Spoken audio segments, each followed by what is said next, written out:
Talk about a crusher. Yes! Oh! Are you kidding me? And gone!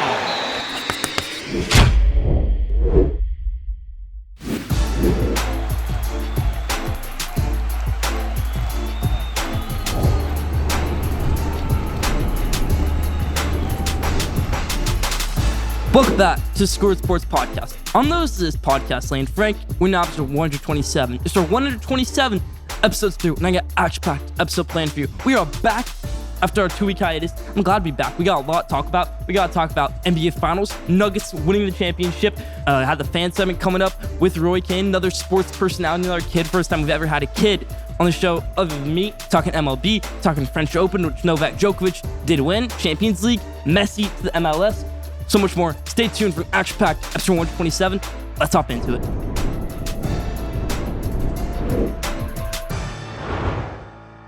We'll start off episode 127, how we always do, with the headlines in the NBA. NBA draft is tonight, Thursday night. NBA draft, one of the best things to see in sports always, so I'm excited for it. Obviously, Zion Williamson, maybe the biggest talk of the NBA draft outside of Victor Wembanyama. Maybe he gets traded. Obviously, his thing's going on right now, outside of the court, in the court. Just a lot going on with Zion Williamson right now. I think when Zion Williamson is on the court, he's an amazing player. He makes a difference because when he was on the court, they were a top 2 team in the Western Conference. When he's off the court, they don't make the playoffs. He doesn't play since January. They're in second place then. They end the season not in the playoffs. So a little bit rough sailing right there for Zion Williamson. I want to see what happens with him. Damian Lillard, all the buzz around him. Ja Morant getting his 25-game suspension. And Bradley Beal heading over to the Phoenix Suns. All the news in the NBA. Stay tuned for the mock draft later on in the episode. MLB, we have Shohei Ohtani, most home runs in the MLB, most strikeouts in the MLB. This is the thing everybody wanted when he came over from Japan. They were saying, we got a guy who can hit and pitch. We've never seen this before. We've seen it since Babe Ruth, but he was never this talented. This is what the people wanted. This is what the people are getting. I'm excited for him. Best player in baseball right now, Shohei Ohtani. Braves rolling right now. Whole NL East kind of on a roll right now outside the Washington Nationals. Mets racking up a few wins. Marlins obviously playing great right now. Sandy Alcantara is pitching better. Luis Arias, 3 5-for-5 games this month. 400 batting averages. Great stuff right there out of him. Could be MVP. Ronald Acuna Jr. playing like an MVP. And the Philadelphia Phillies winning 14 out of their last 15 games. Oakland Athletics did the reverse boycott. It worked. They won 7 straight games. Ended the next night, but good win for them right there. Like Rob Manfred said, he took a little bit of a shot at them. He said, it's awesome to see an MLB team finally get an average MLB attendance. I like that right there by Rob Manfred. Throwing a little bit personality into him. We'll throw a little bit of a shade at the Oakland Athletics crowd. Oakland Athletics, Oakland as a city, moving over to Las Vegas in the coming years. St. Louis Cardinals, last place then at least. Really nothing anybody expected going into the season. This team is great. Heading into the season, you have MVPs, you have Paul Goldschmidt, you have Nolan Arenado, the best third baseman of the century, you could say. So it's interesting right here. MLB, that's all the news I got for you right there. Let's move to golf. We're going to talk about, obviously, U.S. Open that happened this week. Wyndham Clark in his 7th major ever, getting a win. Interesting right there. Ricky Fowler coming back, won his first majors in years, and got second place. So great stuff for him right there. Rory McIlroy came pretty close. Ricky Fowler, though, choked a little bit at the end, so tough to see. But still, getting back in that golf game. Other players heading back into the PGA. Obviously, Brooks Koepka heading back into the PGA. A few other players, Phil Mickelson, after we do have that merger between the PGA and the Saudi-backed Live Golf Tour. So that's kind of a big thing right there in sports right now, I'd say. Saudi-backed league teaming up with PGA. Saudi Arabia kind of taking over sports a little bit right now. You got soccer, where they tried to get Messi for $1 billion. They already have Neymar. They're getting a few other guys. They're trying to get one of those guys from Tottenham Hotspur, Suns. So that'll be interesting right there if they do get him. Saudi Arabia already has some soccer players, getting some golf players, heading over to the U.S. Maybe some thoughts on the NBA team in Saudi Arabia. Leave your thoughts on that in the comments section. Let's move to tennis. Novak Djokovic won the French Open really in a dominant performance, beating Carlos Alcaraz, saying, I'm still on top. I'm still number 1 in the world. Showing that right there. Maybe he gets a golden slam this year. Australian Open, French Open, Wimbledon, and U.S. Open. 2 of them are down. 2 more to go. Let's see. Let's end it off with soccer to end the headlines. Champions League final was an exciting one. I'm glad it wasn't 4-0 like I predicted. It was 1-0. Really good match. Erling Haaland didn't play that well. Obviously, you have Rodrigo getting that 1 goal. Romelu Lukaku, really one of the more famous players in Inter Milan, kind of lost in that game, blocked 2 goals by his own team. Could have been goals. He blocked both of them, and he's on Inter Milan. So, a little interesting right there. Jude Bellingham, 19-year-old, heading over to Real Madrid, and Lionel Messi heading over to MLS, Inter Miami. We're going to talk about that later on in the episode. That's about for the headlines this week.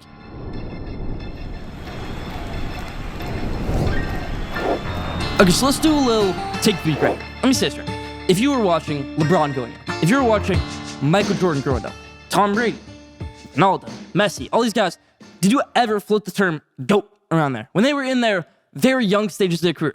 Maybe with LeBron, you said it once, but it wasn't really a term. You could say LeBron's going to be the greatest of all time, but that was a little bit preemptive. For Ronaldo, you never really said, oh, this guy could be the greatest of all time, because it wasn't that pressure. There wasn't, you open your phone on social media and you see, Ronaldo, this guy's going to be the greatest of all time. He just signed with Real Madrid. Messi just signed with Barcelona. He's going to be the greatest of all time. LeBron's going to the Cavs. He's going to be the greatest of all time.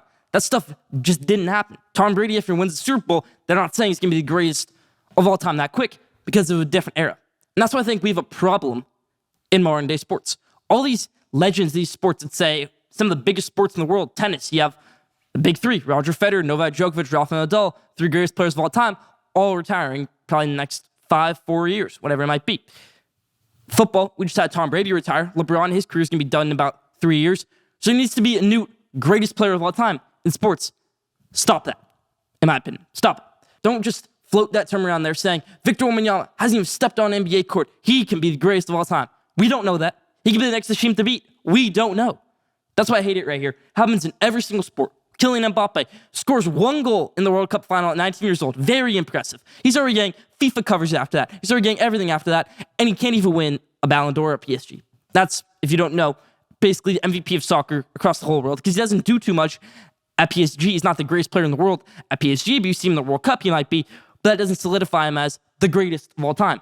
Zion Williamson, we had that term, greatest of all time, and now he's in year 4 of his NBA career, and he hasn't really done much. So it's a little bit interesting right there. Carlos Alcaraz for tennis, we're saying this guy could be the greatest of all time because he won the U.S. Open at 19 years old in a field where really nobody legendary was playing. Rafael Nadal was injured. Roger Federer wasn't playing. Novak Djokovic wasn't playing. So, yeah, you get a thing like that where he wins, and then you have all the expectations, the number 1 in the world, and then he gets absolutely smacked by Novak Djokovic in the French Open final. So don't just float that term around there. This guy's going to be the greatest of all time. With Ohtani, don't float that term around there. He's already older in age. He's already 27. He's not going to get Barry Bonds home runs. He's not going to get Nolan Ryan and strikeouts. That's my take right there. Be careful with that term. That's what's ruining modern day sports, in my opinion. We have all these legends winding down. Why do we have to put the pressure on these young athletes to be the next Ronaldo, the next Messi, the next LeBron, the next KD, the next Tom Brady? Why do we have to do it? That's my take of the week. Leave thoughts in the comments. Now, top 5. This week's top 5 is the top 5 player rivalries in sports this century. So we got Brady versus Manning. We got Ronaldo versus Messi. We got LeBron. I'm not going to spoil the whole thing, but let's hop into it right here. Number 5, Russell Westbrook versus Kevin Durant. This was a great rivalry. These guys were teammates. Then Russell Westbrook gets his heart broken, finds out on ESPN on July 4, 2016 that, oh no, my teammate is leaving me to go to the team that I hate the most. So, a little bit interesting right there. It was a fun rivalry. They were always bickering for a few years. I think they've kind of made up now, even though, KD still throws a little bit of shade at Westbrook. Westbrook still throws a little bit of shade at KD. I think they just agreed to not be friends at any point. So, Westbrook, KD, that's number 5. Number 4, Tom Brady, Peyton Manning. This was strictly just football. These guys had no beef off the field or anything, but it was a great rivalry to watch for years. Those AFC championships, those matches. Obviously, Tom Brady's first career win as a starter was against Peyton Manning in the Colts. So, 4, Brady versus Manning. Great games we had there. I love it. 4, Brady Manning. 3, Roger Federer versus Rafael Nadal. You have the 6-hour Wimbledon matches in 2008. You have the amazing 5-hour Australian Open matches. Both of them ending their careers very soon. Nadal probably going to end his career after the 2024 season. Federer announces and after 2022 U.S. Open. So, yeah, Federer and Nadal, that's number 3. What a great rivalry we had for years. You could call it Fadal. That's what a lot of people like to call that rivalry. Greatest rivalry in tennis history, you could say. Number 3, Federer and Nadal. Number 2, LeBron James versus Steph Curry. 4 straight NBA Finals. You can't debate it. This was a great rivalry, and it's still going on. Playoffs this year. Lakers eliminate the Warriors. I love it. 2, LeBron versus Curry. And number 1, Cristiano Ronaldo versus Lionel Messi. You have the World Cup battles between Argentina and Portugal. Who's going to win their first World Cup? Messi did it over Ronaldo. Who's going to win La Liga this year? Real Madrid or Barcelona? Who's going to win Ballon d'Or? Who's going to win Champions League? All that was just great to see for years to go on. So number 1, Ronaldo Messi, a worldwide sports player rivalry. And that's top 5 for this week. Leave thoughts in the comments.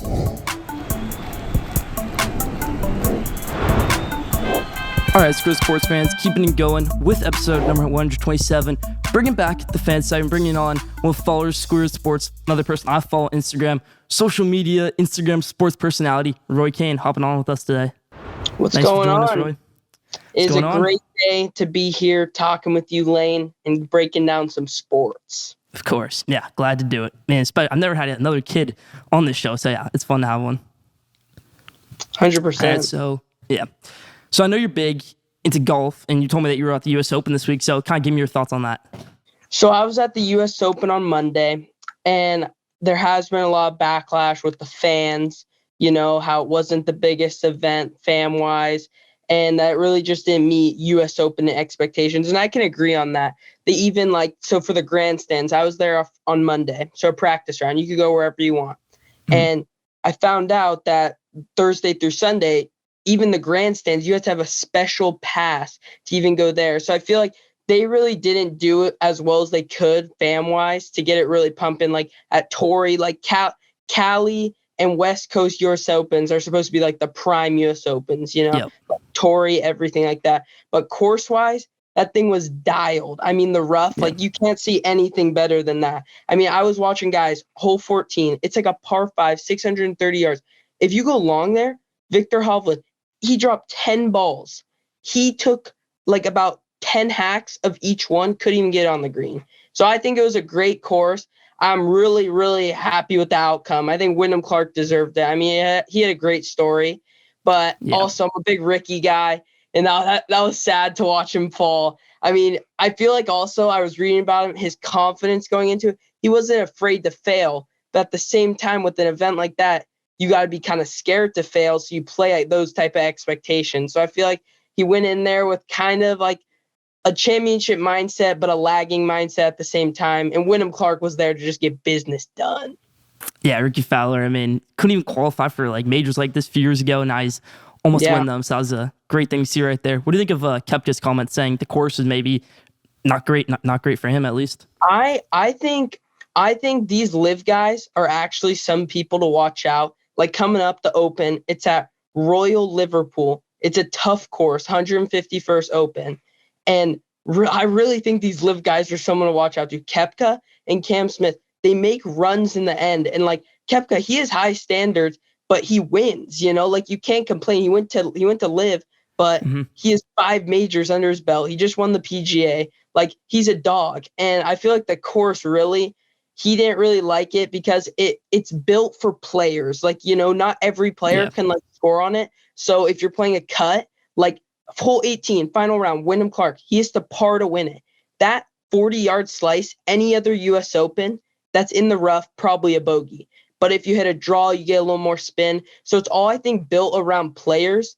And I feel like Koepka, he really he thrives under courses that he knows. LA Country Club, it's a super exclusive course, like no celebrities, no social media influencers. It's like really low-key guys, like realtors, agents that have to qualify to get in. So like that's like a first time for a lot of these guys that even played it. So I feel like at the same time there was a lot of hate also to that because guys want to be familiar with the course. Like Rory even said during a press conference, he was watching YouTube videos to study the course, prior. So I feel like also that exclusive sometimes can be opened up. And I was reading also that people want courses that it's available to play, so it's more entertaining. Like a course like Torrey, like they build it. Torrey. Yeah, they build the course so it's super hard. But at the same time, the rest of the year, it's playable to players that are like 10 handicaps, just normal people, but they make it super, super hard for that tournament. But like LA Country Club, it's just so exclusive where they don't have an opinion on it. They don't have an opinion on a 10 handicap because it's a lot of guys that aren't even into golf. They're just members there. So I think there's definitely a lot of backlash, but let's hope they can get it back next year. All right, well, I love the golf insight. I told you, I'm going to have it with every fan segment that comes on here.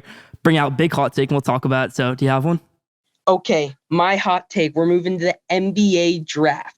That's what I was going to ask next. So Victor two birds with one stone. Victor Wembanyama is going to be a bust. That's the take. Okay. I see a comparison like Chet Holmgren. I mean, he's a skinny guy. He can change the way of basketball, but at the same time, he could crumble in an instant. It takes one step, one injury to change everything. And these guys, I mean, they're so good, but who has he faced yet? Like that guy in France, okay, taking it down low. Sure, 6'10" big guy, okay, playing overseas. Take it down low. Sure, you could get a floater on him. But when you see Joel Embiid in the paint, and that boy's only looking to block the shot and send it to the crowd, I mean, are you really going to go up with a floater, or is he going to be 7'7" and hit a step back three? Like, he really has to. I think that's what he can do. He has to learn his game, though. And I think he has to learn his game to play to that standard. And if guys can break him, I think he's not even going to last. I really think it could be, that's my take. Victor Wembanyama is going to be a bust. I just don't see it. And I can't wait to look back at this in 10 years when this guy doesn't even start next year. All right, so back in October, when we were doing those preseason matches in the NBA and Wembanyama went up against NBA teams, I said, this guy's not going to be the next LeBron. He's not going to be the next KD. He could be the next Tim Duncan, and now he's obviously in that Spurs organization, or going to be in that Spurs organization, draft Thursday night. So, yeah, it'll be interesting to see how that goes. So I think it's the perfect fit for him, but I'm excited to see how his career goes. And I agree with the Spurs organization. They know how to develop young talent. They did it with Kawhi. They did it with Tim Duncan. And I actually think this year's draft was rigged. Another hot take. They're bringing it back because these guys, the guys are all behind the numbers. They know who's going to thrive under a team. They know the GMs. They know the coaches. They know just like the personnel of the players who's going to strive under that organization. So I think they knew, and from the backstory, they knew that San Antonio does a great job at it. And I think they had to give it a shot with the best chance, because the NBA, they want this guy to be the next LeBron. Because think about LeBron, he's probably going to retire in the next couple years. And who's going to take his role? It's going to be a lot of guys like Jokic. He's going to take the role. The big guys are starting to take the role. Curry, he's going to be gone in a couple years. KD, he might be gone in a couple years. All these guys that are the prime. There's a new prime coming in, and the new prime doesn't look too good with Ja Morant. Well, we won't talk about him, but geez Louise, these guys have to step up their game. So, yeah, I agree with you on the big man part because I don't see an elite young point guard to maybe be that next type of NBA champion, lead their team to a championship. It's really just the big men taking over right now. Like you said, Joke, it's Giannis. These guys taking over instead of maybe Trae Young, Ja Morant, Cade Cunningham, Jalen Green. I don't know how those guys' career face off. So let's talk a little MLB to end it off. Perfect. We'll talk about MLB, and let's just talk about my Padres. I'm a San Diego boy, Carlsbad boy. My Padres, geez, going to San Francisco, my boy Mike Yaz walks it off. We're up 4-0. It was really devastating. He sent it to the water. That was deep. And I feel like the Padres, I'm not even going to comment on them right now, but they do not look good. I have a lot of family in Seattle, so luckily my Mariners got some young talent with Julio Rodriguez. Yep. But also, let's talk about the West Coast man, Shohei Ohtani. Okay. I feel like Shohei Ohtani right now is the best player in baseball. He's a generational talent, and he's just putting up numbers that nobody sees, hitting a dinger, dead center, almost every single day. Doesn't even have to be dead center, but he's putting his team in like a competition to win every game. Like Mike Trout, he's there, but he's not putting up Mike Trout numbers that he used to. And I feel like Shohei Ohtani, like he's the guy where baseball, it's a team sport, but at the same time, if you can have a guy who can strike out the side and then go out, get an RBI, like that's a big factor to a game. And to get one of those talents, trade for a guy like that, you can go on and win, And I think my Padres, they might be in contention for a little blockbuster trade. You never know. We got the money. We do have the money. I'm a Mets fan, so I always think of all these young rookie Mets. Maybe you trade Francisco Alvarez, Mark Vientos, Brad Beatty, a few other players for Shohei Ohtani, and that could work. But I think if an Ohtani deal got done, it would have to be one of the largest in sports history, maybe money-wise, prospect-wise. It would be monumental. I think if you trade him to any team, it would be monumental. But MLB right now, really going crazy. Yeah, like you said, the price in every sport is going crazy. Guys like Shohei Ohtani, what do you think he's looking at right now, price-wise? I know, and everyone likes to say, oh, he's going to leave the Angels after this season. Well, what if he wants to keep on being the star of the Angels? What if he wants to re-sign with them? They have the money to do it. Some of these other teams, the Mets, they don't necessarily need to spend $400 million on another player. Padres don't need to spend another $500 million or even more on another player. So it's interesting right now in MLB for sure. So let's close that right here. I want to talk about Zion Williamson. Give me a 60-second your take on Zion Williamson. What do you think is going to happen at the draft? Let's talk about it. Okay, let's talk about Zion. Okay, Zion. I mean, I loved watching this guy. I mean, high school, I was in like 6th grade, but turning on We both Ball were. is Life, Hoop Mixtape, this guy looked like a grown man playing against little boys, and he was. And I feel like he did, when he is in the NBA, when he is playing, when he's active, he puts He's up great. numbers, helps his team win, and he's a talented player and an exciting player to watch. But I feel like at the same time, he has to get his priorities straight, where when you get this much hype, you have to go to a different standard, a different expectation, and go above yourself. Like, sure, he was the one, he was projected to be a LeBron James player, Yeah. and now it's kind of fallen really far down, but he can easily get it back staying healthy. And I feel like a big thing now in sports is social media. I feel like you have to stay at, like, I get it. You have your say and everything, and you're doing your job, but I think you got to stay to your job. I mean, there's no need to be going on Twitter, getting all these rumors sent out. I mean, there are some rumors that have been sent out about some stuff in bad industries. And I mean, Zion, come on, bad look for you. I mean, he's been Exactly. on the couch eating so many cheeseburgers where he's not even fast enough to reply to these people on Twitter. Yeah. And I feel like Zion, he just has to step up. He has to prove people wrong. Now he's getting doubted. You know, he put himself from such a high expectation where people are just believing in him to now they're just preying on his downfall. So I feel like he really has to step up in his game, go out, work, and have a big upcoming season. That's I my love it. take. I love it. Perfect. Thanks for doing this, Roy. That was great. Thank you again. Later, Lane. Thank you for having me, and for the producer. Great job. You guys do a great job every week. Of course, we appreciate it. Later, boy. So that was a great segment right there with Roy Kane. You can go follow him on social media at RoyKane_24. Great to have him on. Maybe we'll do it again. But if you want to be on the fan segment, on the fan show, on Schoolyard Sports, give us a DM, shoot us a comment, whatever you want to do. Be on Schoolyard Sports. That's about it for that.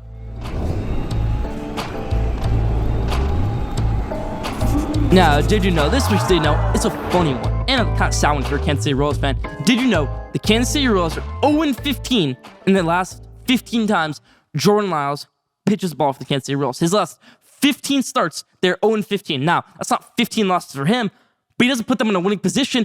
If you've had this guy start 15 straight times to you, and he hasn't won one of them, just get rid of him, DFA him. He obviously doesn't put you in a winning position. Royals, worst team in the MLB. You're behind the Oakland Athletics, who don't have a dime to their name, so that's kind of crazy right there, in my opinion. You have these stars, Bobby Wood Jr., you have these up-and-coming players. This team was in the World Series in 2015. That's not too long ago.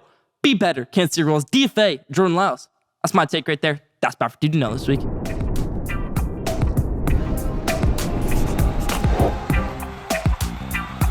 All right, everybody. NBA draft, one of the best events of the year coming up. Every year, I give you my lottery NBA mock draft. This is the final one. Let's do it. Pick number 1, San Antonio Spurs on the clock. Let's have them take a Brandon Miller. No, I'm kidding.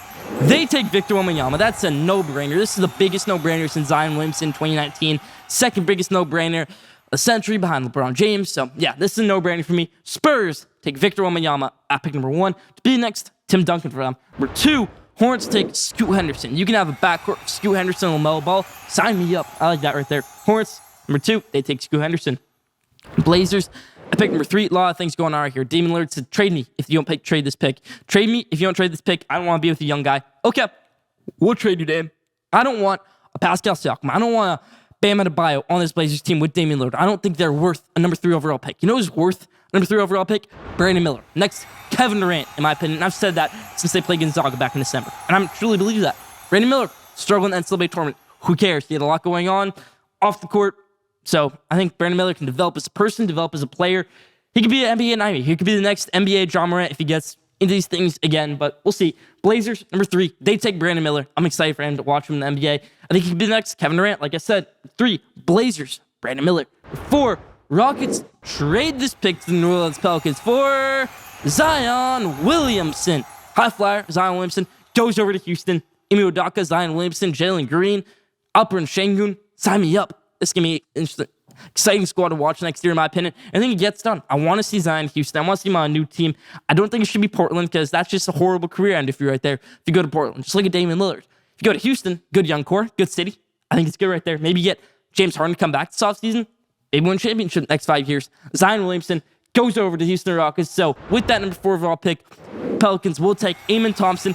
Biggest mystery of this draft outside of his brother Azor Thompson. They're both big mysteries because they're coming out of high school, but they're 20 years old, but they don't go to high school. They go to a reality TV show. They go to Overtime Elite Academy where nobody knows a single player on the team outside of those two. They don't know a single player who they go up against. So that's a little bit of struggle right there. It's really just a reality TV show, in my opinion. You could say, oh, Amen, take a shot right here. Oh, defender, back off. Let him shoot in your face. Let him make it. So I really don't get this with the Thompson brothers right here. They're talented, so I think they go high. This is not me saying I would take Thompson brothers. I think this is me saying this is what would happen. So number 4, Pelicans take Amen Thompson, the better one, the Thompson twins. Very talented, just a mystery, in my opinion. Number 5, Pistons take Jarace Walker. I don't think Jarace Walker, I didn't think once in the college basketball season that he was a top 5 pick, but progressed post-draft, obviously combine. It's kind of a weak draft class after the top 3, in my opinion, and I strongly believe that. So Pistons, they need a big man, in my opinion. They have Jalen Duren, they have Marvin Bagley, they have Monty Williams, but I think they get Jarace Walker right here. Number 5, Jarace Walker, big man at Houston. Number 6, the Magic take other Thompson twin, Azor Thompson right here, the twins. So yep, Thompson brothers, both done by top 6. Magic, they kind of need a 3-point shooter. That's what Azor Thompson can be for you. I like it. Magic number 6, Azor Thompson. Number 7, the Pacers trade this pick to the Magic. Magic go back-to-back on these picks. Pacers really don't know who they would pick right here, so I'm going to have them trade that pick. With that number 7 pick, Magic take Taylor Hendricks out of UCF. Obviously, UCF located in Orlando Magic. I like this pick right here. Same with Taylor Hendricks. I didn't know him during the college basketball season. I never heard of him. I never heard of UCF. Highlights during the season, obviously, UCF had a few wins, but they didn't make the NCAA tournament. Taylor Hendricks, let's see how he can do in the NBA. These are some of these guys where they don't have great college basketball seasons, but you see their measurables, you see what they're athletic, you see their high school tapes, and you take them top 10. Doesn't always work out, so that's kind of Taylor Hendricks' project right here, but they take the local guy. Number 7, Magic, make trade with the Pacers. They get Taylor Hendricks. They go back-to-back. Azor Thompson, Taylor Hendricks. Round out their draft for me. Wizards, number 8, they just traded Bradley Beal. They have Corey Kispert, who's kind of similar to Grady Dick, so they don't need Grady Dick. They have Johnny Davis, who really hasn't worked out. They thought he could be the next Bradley Beal. You know who could be next Bradley Beal? You know who I watched every game of? Kobe Buffkin at Michigan. Now, Kobe Buffkin, his freshman year, looked like some hot garbage in some games. He looked like he had some potential in some games. Now, this season, different story. He played great this season. Really single-handedly helped Michigan at the end because Hunter Dickinson wasn't playing well. Jet Howard wasn't playing well. Jet Howard, I thought he was going to be a top 10 pick midway through the season. I don't know if he's going to be a first-round pick anymore, and that's just how the way goes with Jet Howard and this Michigan team. But Kobe Buffkin, that bright spot, that team. Wizards take Kobe Buffkin at pick number 8. He can shoot, he can score, scored all levels, plays some great defense. He could be the next Bradley Beal for you with some talent, with some potential, with some coaching up a little bit. You can see Wes Unseld Jr. still needs to get things figured out right there with Wizards head coach for them. Number 8, Wizards take Kobe Buffkin. Number 9, Utah Jazz are on the clock, and this guy has slipped for me because I don't think he's that good. Cam Whitmore. He's top 10 good, but he's not top 5 good. A lot of people have him going 5 to the Pistons, 7 to the Pacers. I have him slipping down to 9, Utah Jazz. Utah Jazz can afford to waste a pick on a Cam Whitmore, a guy who has good measurables, good prospect. Villanova didn't have a good year. When he came back, they were pretty good. So Cam Whitmore, number 9, he goes to the Utah Jazz. Number 10, Dallas Mavericks are on the clock. They take Grady Dick. Not much to do with this pick right here unless you're going to trade it for some superstar. So not really much to do with this pick. You take a solid pick. You take Grady Dick at number 10, Dallas Mavericks. Number 11, Orlando Magic. We're going to be on the clock right here, but they traded it over to Indiana Pacers. So with that number 11 pick, Indiana Pacers select Anthony Black, shooting guard at Arkansas. Anthony Black, really talented, can score at all levels. Wizards can take him, but I think Kobe Buffkin's a better prospect. He can score really well. Obviously, got that nice lettuce on his hair, you could say, afro. So, yeah, could do well with the Indiana Pacers, getting that good backcourt Benedict Mathurin, Tyrese Haliburton, and now Anthony Black plugged in there. So I like it. Number 11, Anthony Black going over to the Indiana Pacers. Number 12, Oklahoma City Thunder on the clock. We haven't seen much of this team because we haven't seen Chet Holmgren, we haven't seen Shai Gilgeous-Alexander, and Josh Giddey all on the court at the same time. Let's mix in Nick Smith Jr. into that backcourt right there. Good point guard, could be good, solid 6-man for years to come. I like it. Nick Smith, number 12. Number 13, second to last pick of this draft. Raptors take NCAA champion Jordan Hawkins. That's pick number 13. Number 4, Pelicans, their last pick of my draft. They don't have Zion Williamson anymore, but they take Derek Lively, center out of Duke. Kind of one of those guys who doesn't do well in college, but they do well in high school, will probably do well in the NBA. So number 14, Pelicans, they take Derek Lively. That's about my NBA mock draft. Leave thoughts in the comments.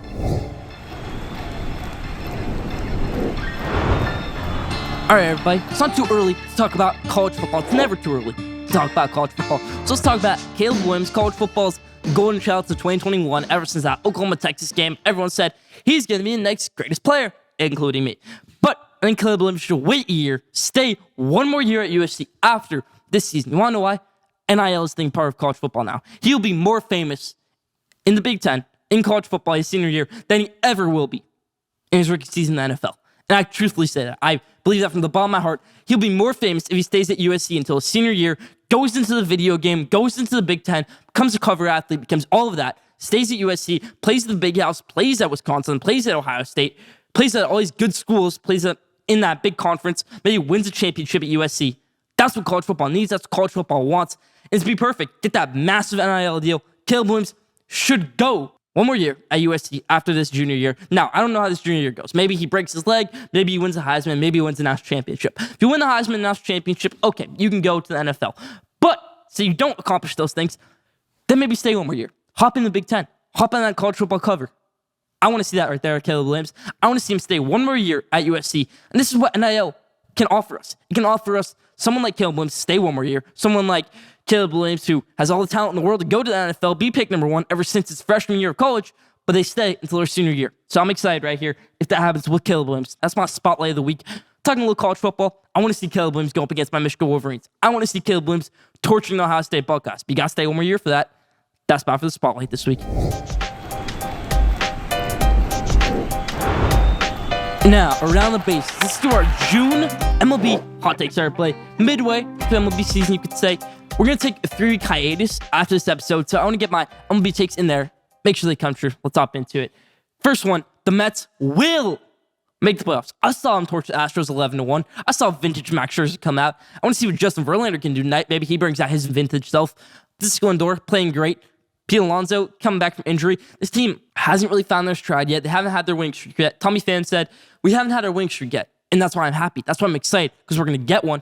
And that's when we're going to be great. This is a loaded NL East division, but I think the Mets can get it done. Mets will make the playoffs. Now, next hot take. The Angels will win the AL West. This is a division that has been loaded by Houston Astros. Now, Houston Astros struggling on their skid right now. Maybe continues after this Mets series, but they're on a large skid, losing game streak. So I want to see that continue right here. I want to see the Texas Rangers struggle without Jacob deGrom. Jacob deGrom obviously had Tommy John surgery. Tough to see as a Rangers fan, tough to see as an MLB fan, but as a Mets fan, you know what I think about that. But Texas Rangers, I think they struggle without Jacob deGrom. I think the pieces kind of fall apart for them in the next few months. I think Seattle Mariners, just not the year. Julio Rodriguez playing pretty well, but not up to the standards I set for him before the season. I thought he could be an MVP candidate. Haven't really seen that. And Angels are catching fire right now. Just perfect timing for Mike Trout, perfect timing for Shohei Ohtani, Patrick Sandoval, all these guys. Phil Nevin, they win the division. The Angels. Next one, the Twins make the playoffs with a losing record. You're asking, how can that happen? Well, they could win the AL Central. They currently have a losing record, and they're winning the AL Central. That can still go on. Byron Buxton, Carlos Correa, these guys are talented, but they have a losing record. Twins make the playoffs with a losing record. Really something we've never seen before. I like it right there. Next one, O'Neal Cruz is still a better prospect than Elly De La Cruz. And no, not brothers, but they are 6'8" shortstops in the AL Central with the last name Cruz. A little bit of a coincidence right there, but still, they're both great. Elly De La Cruz, haven't really got to talk about him too much in the show, but I like O'Neal Cruz as a long-term project over Elly De La Cruz. Now, next hot take, I think there's going to be a three-way race for the NL MVP, and they're all coming from the NL East. Luis Arias, batting .400, could be an MVP, but not too many RBIs in the year, only 2 home runs in the year. That could be a hinder right there. Ronald Acuna Jr., obviously a lot of home runs, obviously a lot of RBIs, getting that average up there.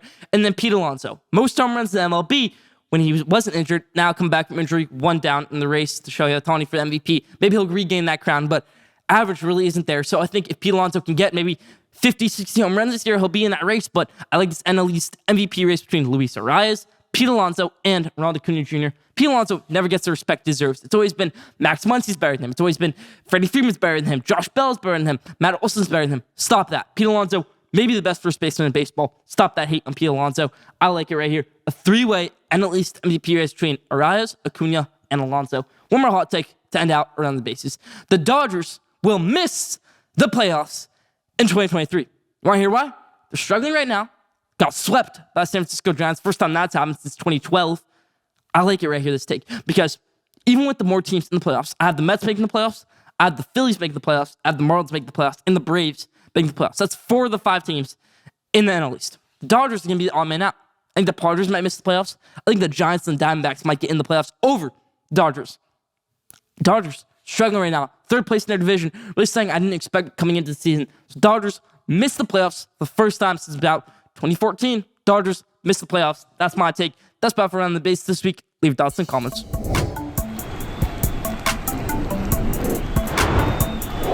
Now, let's send out episode 127, something I care deeply about now, probably didn't know anything about 1 year ago, and that is the game of soccer. I know so much about soccer, football, whatever you want to call it now, probably more than you do. Not to brag, Score Sports listeners or viewers, but a lot going on in the world of soccer right now, especially in the United States of America, where I live. Lionel Messi heading over to the MLS. Obviously, MLS, a little bit of a different league, and this is what I think is the issue with MLS. They're trying too much to be like the NBA, NFL, MLB, instead of trying to be like the rest of soccer leagues. They have conferences. No other soccer leagues, no La Liga, no Premier League, no Serie A, no Bundesliga has conferences. They play in the summer. None of those leagues play in the summer. They have playoffs. None of those leagues have playoffs. They just have draws, all this. They say, okay, you win, you get your points. There can be a draw, 80 points to 80 points at the end of the year, but whoever has more goals, goal differential, all that goes into factor. MLS is trying a little bit too much to be like NBA, NFL, MLB. Maybe try to focus being like the other soccer leagues, and maybe you'll get more players. Maybe that's what's scaring some players away, but Lionel Messi heading over to Inter Miami, massive for the soccer game. Another thing, massive for the soccer game in the USA. USA Soccer on fire right now. I'm wearing the USA Soccer jersey, ranked number 13 in the FIFA World Rankings right now. It's ahead of clubs like Germany, won the World Cup in 2014, a few other clubs. So yeah, USA Soccer on top right now. Just won their tournament. They beat Mexico 3-0, and they beat Canada 2-0. So really exciting. You got the new hot comer, Florian Balogun, coming over from England, getting his transfer request approved by FIFA to switch his nationality from England over to the USA. He's been an amazing striker, taking some leave off of Gio Reyna, Christian Pulisic. Obviously, USA going back to Greg Berhalter as their head coach after months of controversy where, you know, they didn't do up to par in the World Cup. You could say they got to the round of 16, they got torched in the round of 16, and then Berhalter's contract ran out. People were saying, Berhalter, don't need to bring him back. And then he got his controversies going on with his domestic violence. So everyone's saying, he's done. We're going to bring in maybe a new guy.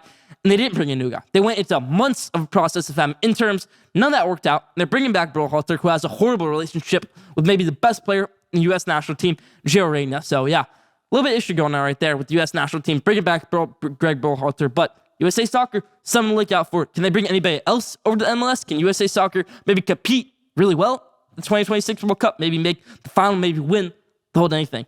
That's about for At The Buzz this week. Leave your thoughts in comments.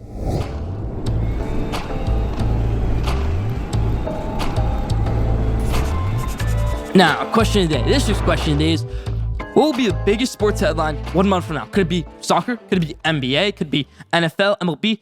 What is going to be the biggest sports headline 1 month from now? Could it be LeBron James goes over to the Dallas Mavericks? Could it be something like that? Leave your thoughts on that in the comment section. That's about question of the day this week. The reason why I asked that question is because Score Sports going on the regular 3-week hiatus in the summer. Do it every summer, 3 years in a row. And Score Sports taking the 3-week hiatus. But don't worry, Score Sports Instagram posting will go away those 3 weeks. Then we'll be back after that next rest of the year. Been daily posting since October. That streak will end coming up soon. But Score Sports fans, it's been a great ride this year, this summer. So we're going to be back better than ever in 3 weeks. Stay tuned.